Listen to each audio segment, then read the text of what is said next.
ये देखो wheat grass इन लोगों ने काट के जूस बनाया, नीचे लगाइए। जो हम दशहरे में लगाते हैं, गेहूँ बीजते हैं, उसका ग्रीन जूस, ग्रीन गोल्ड बोलते हैं इसको। सारे विटामिन फ्रेश बने, आंवला और वीट ग्रास दोनों चीज़ें खानी मुश्किल है, इसका जूस। और दूसरी चीज़ है हमारा दही, प्रोटीन के लिए दही, कड़ी पत्ता, तुलसी, पुदीना, इसमें सब पीस के हींग जीरे का छौंक लगाया। ये दो चीज़ें मेरी तरफ से खा लो, आपका चेहरा, बाल, HB सब ठीक रहेगा। आयरन तो खाना है, आयरन खाना है इसके साथ, आंवला बीटरूट के साथ, आंवला बीटरूट सैलेड, नींबू पानी पीना है बहुत।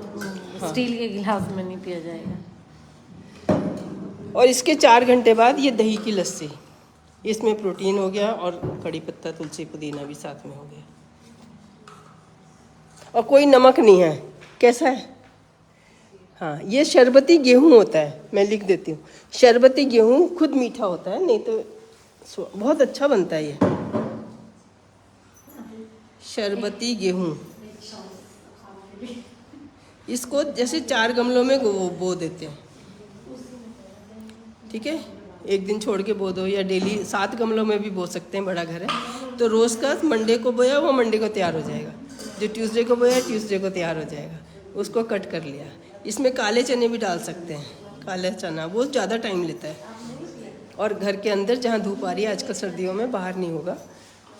दिन में ऐसे थोड़ी मेहनत भी करनी चाहिए कि दिन में धूप लगाओ उसको, रात को अंदर कर दो, ऐसे पहिए वाले, है ना। तो हम इतना जगह है, इतने पौधे लगाते हैं, काम के भी लगा लें बीच में, ठीक है। तो वीट ग्रास स्पेशल क्लास है आज, बाय कर दो। ये पी लिया आपने, इतना धनिया, पुदीना, कड़ी पत्ता, तुलसी, वीट ग्रास, आंवला, जितने मूली के पत्ते, जितनी सस्ती चीज़ें उतनी अच्छी, उतनी ताज़ी हैं। देखो तोड़ते, और स्प्राउट्स तो आजकल बनते नहीं, इसलिए मैं कम बता रही हूँ। नहीं तो स्प्राउट्स जहाँ पे गर्मी है वहाँ पे तो 12 महीने बनते हैं, बॉम्बे साइड। और वहाँ पे फंगस लग जाती है, बारिश रहती है हमेशा, इसलिए कच्चा खाने को मना करते हैं। तो उसे गर्म पानी से धो लेना है। वहाँ पे मार्केट में भी मिलते हैं बहुत, हमारे यहाँ भी मिलते हैं, लेकिन वहाँ पे मैंने देखा बोरी में मिलते हैं। ऐसे सब्जी की दुकान में बोरी में तो फंगस लगेगी, अंधेरा होगा तो लाके उसको, इसलिए आपको कई जगह पढ़ने को मिलेगा, नहीं कच्चा नहीं खाना। फ़ायदा तो कच्चे ही खाने का है। उसको गर्म पानी से धो लोगे तो बाहर का छिलका थोड़ा सा नरम पड़ जाएगा और कोर तक, अंदर तक हीट नहीं जाएगी। जितने हमारे विटामिन से 70 डिग्री पे डिस्ट्रॉय हो जाते हैं। तो हमारा पेट जो है 70, हमारा अपना टेम्परेचर 70 डिग्री मैक्सिमम झेलता है ना, उतना ही हमारा खाने की चीज़ें झेलती हैं, प्लांट्स झेलते हैं, विटामिन झेलते हैं। तो मैं कहती हूँ कि हमारे मुंह में मिक्सी लगी हुई है, यहाँ पे चबाओ, फिर पेट में सोलर कुकर लगा हुआ है, धीरे धीरे वो कुक होता जाता है, 4 घंटे वहाँ रहता है और फिर वो खुद ही कुक होके आगे जाता है। चिड़िया जो है बाजरे का दाना खा लेती है, पचा लेती है।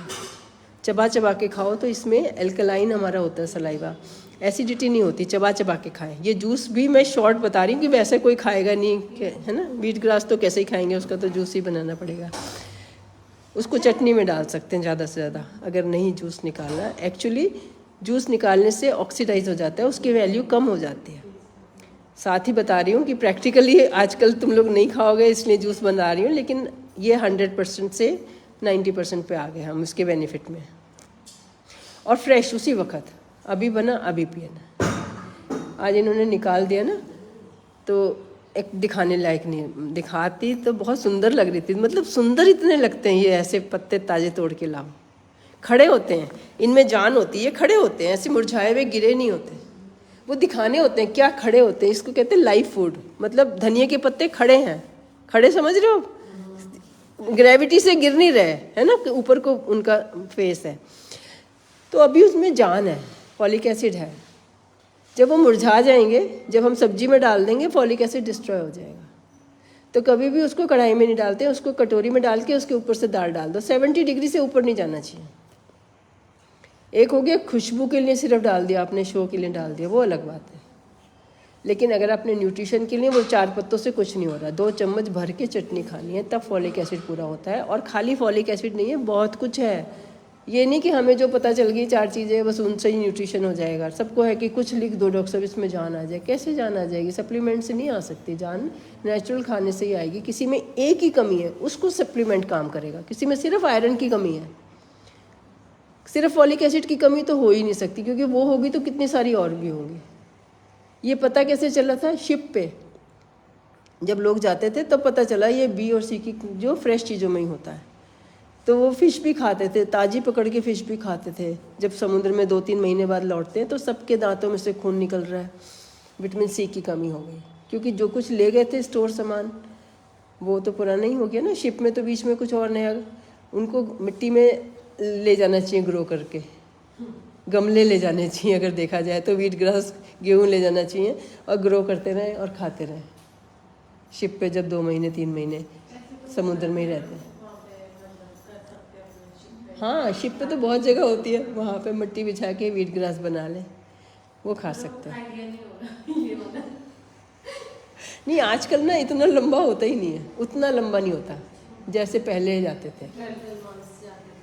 3 महीने आम होता था कि गए तो 3 महीने समुद्र में ही रहेंगे। अब तो पता चल गया ना, तो उनके लिए टैबलेट जाती होंगी। वैसे ठीक है, भेज दो ये आइडिया कि वीट ग्रास ले जाया करो। वीट ग्रास मैसेज ये भेज सकते हैं कि वहाँ पे आप हाँ, शरबती गेहूँ ले जाओ। अगर 1 बोरी भी ले जाएंगे तो भी काम चलेगा। बाय कर दो।